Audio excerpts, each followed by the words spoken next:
I said he could not do to Errol Spence. Yeah. He did. Yeah. I didn't think he was as strong as Errol Spence. Hits harder. He's faster. I didn't think he could hit harder. I knew he was faster. Better balance. Better balance, better counter punch. I knew that though. I knew he was faster and I knew he was a better jab. puncher. That's what everybody was surprised by. Everybody's he had like, a better jab. Errol's gonna sit behind that beautiful jab and then just dominate the fight. But That's I mean, Errol's Bud's jab punch. was stronger. It looked like Errol couldn't hurt him. This is what was fascinating. Errol's the bigger guy. Errol could easily go up to 154, right? Easily. He probably should. Bud's coming up from 140. And somehow he was more powerful. I mean, okay, faster, yeah, I get that, but more powerful, and then unaffected by the punches. It didn't look like Errol could hurt him at all. Unaffected by the punches. It didn't look like Errol could hurt him at all. Unaffected by the punches. It didn't look like Errol could hurt him at all. Another myth is PEDs don't help you win fights. You know, they don't make you better. PEDs make you much better. But do they make you? They make you physically Your reaction better, but time's not faster. Your recovery is better. You're stronger. Your punching power is up. Your punch resistance is up. PEDs help you be a much better fighter. And I didn't see that coming. Two things I didn't see coming. Number one, I didn't think Terence could hurt Earl. Yeah. And I thought Earl probably could have hurt Terence. Here's the thing. Terence said he took one of Earl's punches and he said when he felt it, he was like, oh, that's all he got? Terence said he took one of Earl's punches and he said when he felt it, he was like, oh, that's all he got? Terence said he took one of Earl's punches and he said when he felt it, he was like, oh, that's all he got? The second round, when I hurt him, I felt as if he couldn't handle my power like I can handle his. I remember him throwing a overhand looping left, and he caught me right on the button. I think it was the first or second round, and you know, I was just like, this is it? I was like, oh, okay. You know, it's gonna be a long night for him. And that's when he went to work. I mean, that's what it looked like, to be honest That's with you. exactly what it looked That's like, what it looked man. like. Saw a You video only- of just Terence to- Crawford deadlifting 455. God damn. Yeah, he's a beast. I mean, this guy's an elite athlete, unbelievable Show it to power. you. I mean, you're With getting no gloves. No gloves and no belt on his waist. I'm not joking. I'm gonna show you this shit, man. No, I believe you. If you look at a lot of the times that he was catching Errol in these counters, he was putting himself in dangerous positions. Even that uppercut that he threw, right? Errol's throwing this big looping left hand. In order for Errol to land that uppercut, he's got to shoot it and hope that he lands before Errol lands. And he did, and he dropped him. But if he doesn't, Errol's throwing a haymaker left that's going to connect. You only do that if you're not afraid of the power. You want to get super chat? Right? Yeah, super chat real quick. Alan Maddox, he said, Solution, who honestly hits harder, Bud or Errol? This is not a cop-out. Like, honestly, like, the adrenaline is high, man. You're just so focused on things. When you get hit, a lot of times, you recognize that you got hit. You recognize what you got hit with, but the effect or whatever, I know y'all hear it on TV and y'all hear it instead. Like, you don't feel it. What I like to say about Errol's power and his punch again, opposed to Terence and his punch. Terence's punch is like a whip. You know what I mean? It's like, it's a sting. You know what I mean? Errol's punch is more like a thump. Like, it's like, you know? And so, Which one made you say, neither. Yo, I think you said somebody else did. Who, me? Not me. Nah, not me. Nah, I ain't no grunter. You know, I ain't in the ring. Should I snitch out there on camera? He did tell somebody, he said, look. Who? I think it was Earl Smith too. I think it was Earl Smith. It's the difference between like a belt. You ever been hit with a paddle? Yeah. It's like that. Yeah. Go buy a paddle and go and hit yourself with a paddle. that's Spence, and then hit yourself with the belt. There's a difference. They both hurt. Bottom line is they both hurt. The biggest puncher out of Spence and Crawford. Being there with I'd say Spence. Spence. Yeah. He hit hard. He hit hard as I've been hit in my life. The man trained aggressively. I can't look at him slack because I'm gonna be wiped out. Jose, man, fight tonight, man. How'd you feel about the fight tonight, man? I got caught. Fuck, dude, I was doing good. I thought I was up. It is what it is. It's boxing, you know. You have to go back home and train harder. Put my hands up. Is it It is what it is, huh? Is it especially tough because you were just 20 seconds away from the end of the fight? I thought I was winning, to be honest with you. I didn't feel any power punches at all. Fuck, I got caught. What can I say? I mean, I can't take nothing from him, you know? Gotta put my hands up. Is there anything I'll be back better. Be back better, stronger. Is there anything you would do different this fight if you had to do it over? It's put my hands up. Put my hands up and not, it was a 12th round, you know? I thought I was ahead on the scorecards. I got careless, I got caught. Everyone says Crawford's the best pound for pound. Is that how you personally feel? He beat me. Can't take nothing from him, you know? I thought I gave him a hell of a fight. I thought I gave him a better fight than any of the fighters he fought. Shit, I thought I was ahead on the scorecard. It is what it is, you know? I can't take nothing from him. He didn't talk bad about me after the fight. Can't talk bad about him. And people talk about him coming up from 35. How was his punching power? Bro, I didn't feel his power. That's the thing. I was walking those punches. Bro, I didn't feel his power. That's the thing. I was walking those punches. Bro, I didn't feel his power. That's the thing. I was walking those punches. I got careless. I got caught right in the button. We've never seen Terence Crawford do nobody else's face the way he did Errol Spence's face in none of the previous fights in the welterweight division. So once again, that's why he looked different. I've been watching Spence, and it seems like when he tries to cut the ring off, when you go that way, he shoots the left to the body. That's like his signature move. Is the tough thing the power, or is it the volume? You know what took me by surprise is every punch I got from the jab to and then there we go. We had Danny Garcia just saying it. It was like, man, that jab is just something else. His jab, but that's pretty much it. Everything else, I was adapted to it. I knew he was going to go to the body. I knew he was going to throw those looping left hands. But his jab was a little better than I expected. Danny, you fought Porter, Thurman, and now Spence. What separates Spence from the other guys? You know, I feel like they're all kind of on the same level. He just, I think he has a better jab and he's stronger than all three of them. Physically stronger than all three of them. But I feel like they all have different type of strengths. But I think he may be the strongest one out of all three of them. It's true. That jab was from the jab, it's boom. Every punch was just, it wasn't the hardest I've ever been hit. No. But every punch was at least 80%. And it connected. He was very good at just boom, landing that jab and breaking me down and hitting the body. And I was surprised how consistent he was in the power punching. Yeah, that's a big thing about Errol Spence. He is consistent with everything he lands. Hurts. To me, his jab was looking like Golovkin's jab, where it's like just like a. I remember. Right, every time I got hit with that jab, I was like, damn, man. This jab it's not just a jab, it's a jab.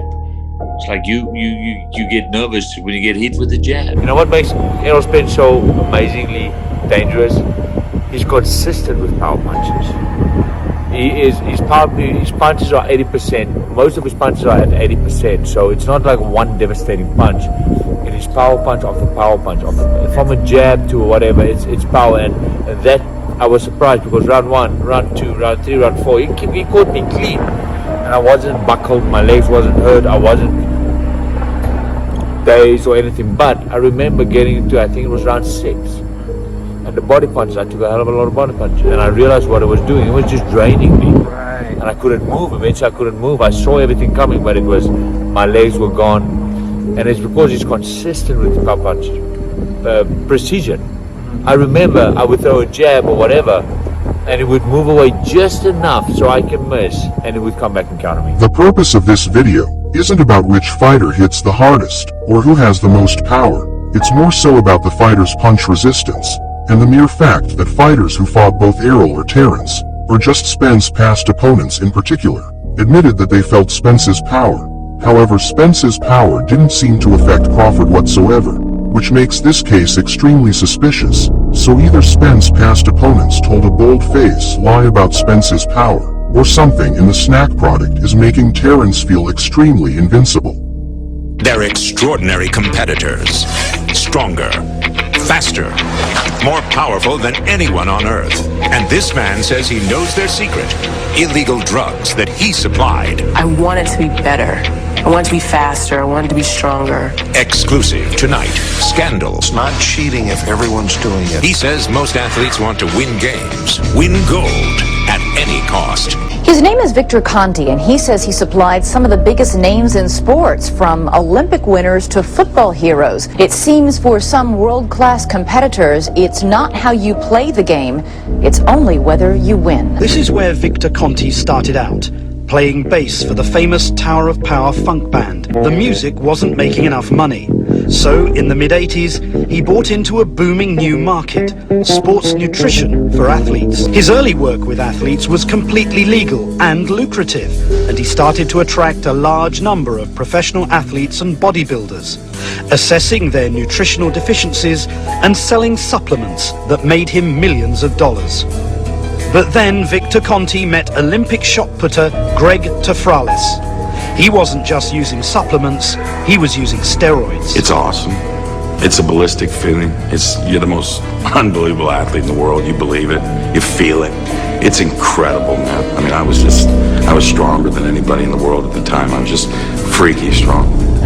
Yeah, it's wrong morally. It's wrong all the way. It's wrong. Of course it's wrong. It's all wrong. But I didn't have a choice. Victor Conte learned that the drugs enabled athletes to train harder and recover more quickly, so they could get stronger and faster. But it was illegal. I know that the rules, the anti-doping rules that are in place, are so easy for the athletes to beat. It's like taking candy from a baby. Conte says Marion Jones wanted to do whatever it took to be the best athlete ever. Marion Jones has remained adamant. She has never taken illegal drugs. Marion, how clean is your sport?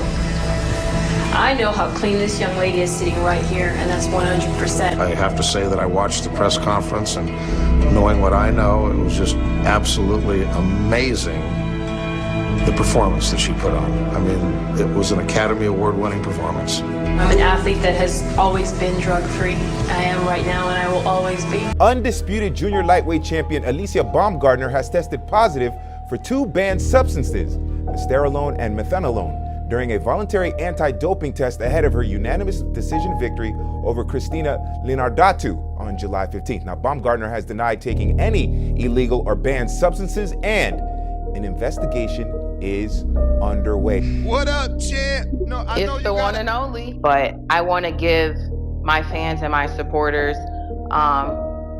you know, the information that they want to hear and the truth. Okay, the truth. So, again, I thank you for everyone for tuning in. I'm still gonna be who I'm gonna be. I stand on that. I know who I am. Y'all can't compare old pictures to new. I'm a clean athlete, I represent that. I'm a clean athlete, I represent that. I'm a clean athlete, I represent that. How clean is your sport? I know how clean this young lady is sitting right here, and that's 100%. Let me tell you the biggest joke of all. You know what that is? I would guesstimate that more than 50% of the athletes are taking some form of anabolic steroids. Baseball players. Okay, absolutely. More than without a 50%. doubt. More than 50%, okay? But I'll tell you something else they're doing that they've never addressed at all, and that's this. My guess is greater than 80% are taking some sort of a stimulant before each and every game. But the biggest questions have always been asked about this man, Barry Bonds, the best known name in baseball. Now, for the first time, Balco president Victor Conte has agreed to talk about their relationship. You saw Bonds at the end of the 2000 season. What did he want to achieve at that point? He wanted to get bigger and stronger. Over the past few years, Barry Bonds' physical shape has changed dramatically from this slimmed-down star. And as he has grown, so has his home run rate. But now you're going to hear from the other side, from an athlete who took those drugs, who lived her life on steroids, and who paid the price. This is the story of how Kelly White went from average woman to superwoman. She agreed for the first time to tell us exactly what happened after she approached Victor Conte. He made me believe that if I followed a certain protocol of supplements and different drugs, that I could become #1 in the world. And how badly did you want to become number one? I wanted it badly. Do you have a moral problem with it? No, because I felt that there were so many people doing it that I would just be like one of the others. For Kelly White, Victor Conte designed his most complex program of drugs yet. Again, there was a calendar. What is this? That's the calendar that Victor would create to tell me when I should take the steroids, the drugs. You know, I do believe that the program that we developed was the most sophisticated in the history of the planet Earth. There were days when I could train hard for 3 hours, break, and I could be able to train another 3 hard again. It was just, you had so much more energy and strength, and it was amazing. Kelly White was what Victor Conte calls a hyper-responder, meaning that the drugs were having a dramatic effect. I saw myself on TV, and I was kind of unhappy about that. I was huge. I was very big, very muscular. None of my clothes fit, and so it was difficult. I knew that looking that way would get a lot of whispers, so I tried to stay covered up at all times. When you were not competing? Correct. So I tried to stay covered up at all times. When you were not competing? Correct. So I tried to stay covered up at all times. When you were not competing? Correct.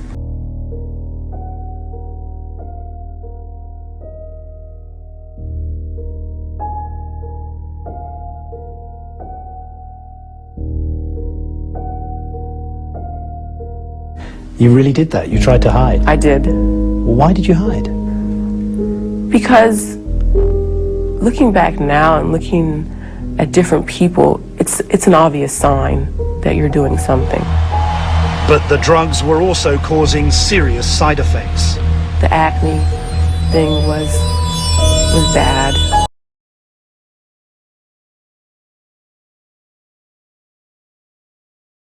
The shoulders, the face, my voice changed a little bit. I was straining to talk. There were times when my family would call and they were saying, "Are you sick?"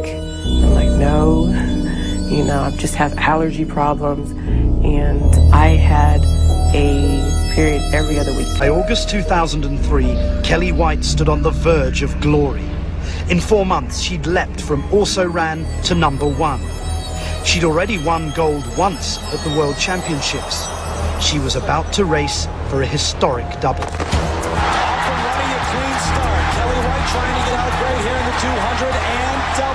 And when she got everything she ever dreamed of, what did she feel? Not glory, just guilt.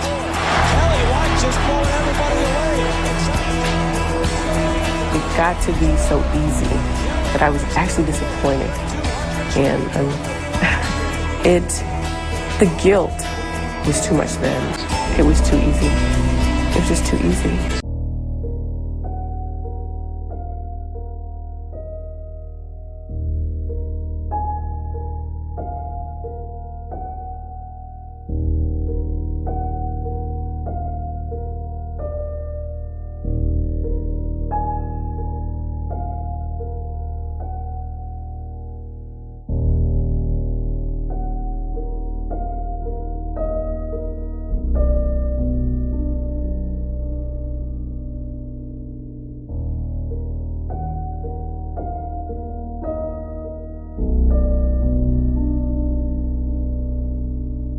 You were troubled. You were troubled. Instead of celebrating, you feel guilty. And I walked off the track, yes. Let me name all the fights down, and then I'm gonna get to my point. James Buster Douglas versus Mike Tyson. Evander the Real Deal Holyfield against Riddick Big Daddy Bo, the first fight that took place in November of 1992. Mike Tyson versus Frank Bruno. Muhammad Ali versus George Foreman. Floyd Mayweather versus Arturo Gatti, R.I.P. to Gotti. Muhammad Ali versus Sonny Liston. Roy Jones Jr. versus James Toney. Tommy Hitman Hearns against the Hands of Stone. Roberto Duran. We have Diego Corrales versus Castillo. Aaron Pryor versus Alexis Arguello. Got Sugar Ray Leonard versus Tommy the Hitman Hearns. 1, we got Pacquiao versus Marquez. 4, they're all classics. All classics, and there was a definitive decision at the end of it. So those are 2 things they have in common. There's something else that they have in common. All of the winners of those fights, they were filled with emotion. They did something to let you know not only were they relieved from the sacrifices that they made in weeks and weeks and weeks and months of training camp, but they also expressed themselves. Dag, I won this fight. Whew. Hard work paid off. In this classic fight between Errol Spence Jr.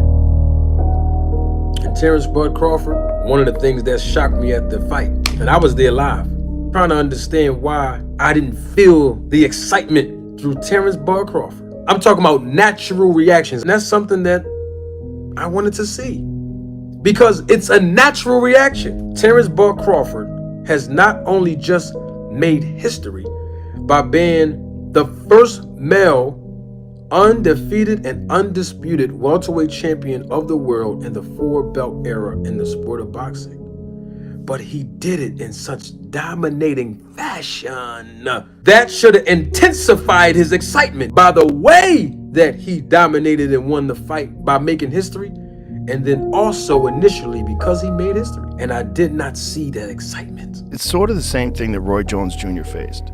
Like, everybody's like, Roy hasn't beaten anybody. Like, yes, he has. Yeah. It's just he's so much better than everybody else that he was making everybody else look like they weren't any good. Definitely. But those were world championship caliber fighters, and Roy was just lighting them up.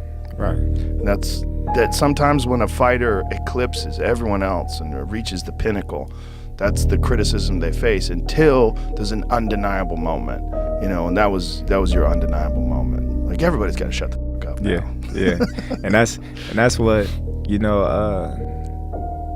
my feelings was, you know, a lot of people like, man, you didn't look too happy, you know, after you won, I didn't see the excitement in you.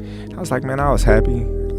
Just I had to prove myself, you know, to the world how great I knew I was, but at the same time, I was kind of disappointed at the same time that it took this long for me to get my recognition, for me to get a big marquee fight of this status at 35 years old. Do you not feel any shame? No, I do not. And it's I'm gonna go back and say it again. It's not cheating if everyone's doing it. Did anybody ever say to you, an athlete, a coach, did anybody ever say, Victor, this is wrong? No, because these are the rules of the game, the way it was being played. Nobody, I'm going to say it again, you had no choice. The first step here for the world of sport is to acknowledge that there is a massive problem that exists, and it's existed for 50 years. You know, everybody has created a monster, so to speak, and now it's time to kill the monster and try to start over. Wow. Martin, with so many of them using drugs, then I see why Conte says they should start over, but what's that mean? Because I assume they'll keep inventing designer drugs faster than the testers can detect them. There are some people who believe that this is a problem that will never be resolved because people in American sports and sports worldwide want to win. And if you want to win, you want an edge, and you'll do anything. And people will fill their bodies with drugs, even though some of these drugs are very dangerous, in order to win. Now, there's another school of thought that says actually what we should do is, if we can't stop it, we should actually legalize it. You said that David Evanesian got knocked out cold by Crawford. I always ask Terence Bud Crawford fans when they bring his name up. In the welterweight division, have you ever seen Crawford knock anybody out besides David Evanesian with the one-punch knockout power? No, he did Jose Benavidez. Crazy. That was the one-punch uppercut that put him on his knees. No, not that. I mean, like, one punch. David Evanesian was knocked out conscious for over 40 seconds. Did you ever see him knock anyone out unconscious? No. I'm saying no, but that's rare. To knock somebody out cold. Like, it's only a couple fighters that do that on a regular basis. Knock fighters out cold. I agree. So you're saying that that's something that was different with Crawford in that fight with David Evanesian? No. Well, you said it was rare. You said it was rare, and most fighters don't do that. So I'm saying the way he knocked him out, that's rare. I understand, like Deontay Wilder, somebody like him. We used to see him do this over and over again, right? Yeah. Well, not one punch knockout, but knockout like the last 11 fights, straight knockout. Yeah. We haven't seen Crawford do that, though. That's what I'm trying to... When you said he knocked out David Evanesian, that's what I'm trying to understand you, because we've seen Wilder do this over and over and over again, but we haven't seen Bud do it. You said it was rare in boxing, and I have to agree with you, it is. I seen the bad stuff you were saying about Snac too, man. I love Victor Conte, man. What he did, whatever, that was, some years ago. That ain't got nothing to do with me. I'm perfectly clean. Victor hasn't, tried to give me any type of nothing, but some vitamins. Victor has helped me, tremendously. Going out there and training in the Bay Area is great. They got a great track coach, Remy, a great program with hard training, ain't no drug, cheat, or none of that shit. Man, that shit was old. People change. Shane Mosley how to inject it. Man, people change. That shit was old. That shit was years ago. Like, years ago, man. You know what I'm saying? People can change. And, you know what I'm saying? I'm sure you did some stuff in the past that you never committed a crime that hurt other people. I've never okay, well, I'm sure you're not gonna admit. I'm sure you won't admit that you committed a crime in front of these cameras. Listen, I'm not gonna say I committed a crime neither.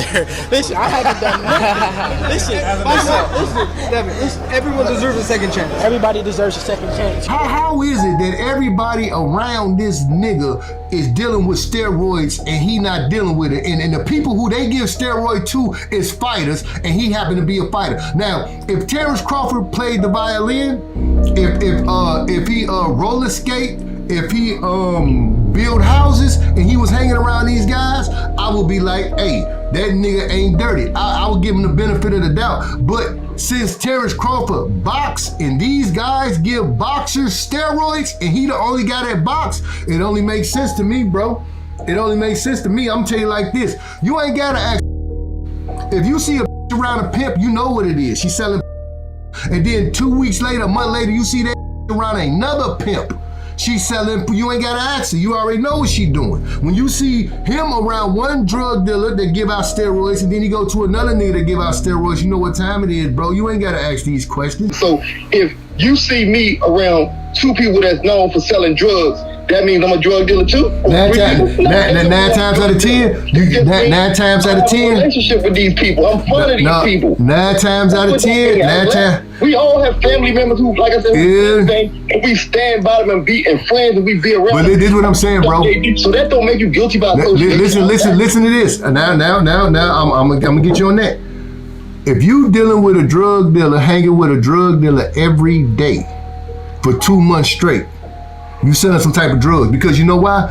I was a drug dealer. We don't hang around motherfuckers that ain't doing what we doing, bro. We might come and see you for a couple minutes, then we are gone. But for you to spend all these hours out a day around these drug dealers, you say he gonna have you doing something. I'm gonna have you, hey, take this over there, I'll give you a couple dollars. You going to do something, bro. You're not gonna be around me not doing nothing. Crawford posted a picture with Victor Conte. Here's what Earl Spence shared. It says, Victor Conte was convicted of being the biggest drug cheat in the history of professional sports. And this is a shot, of course, at Crawford for taking a picture with Victor Conte. What? I told you, man. Hell yeah. That's the motherfucker.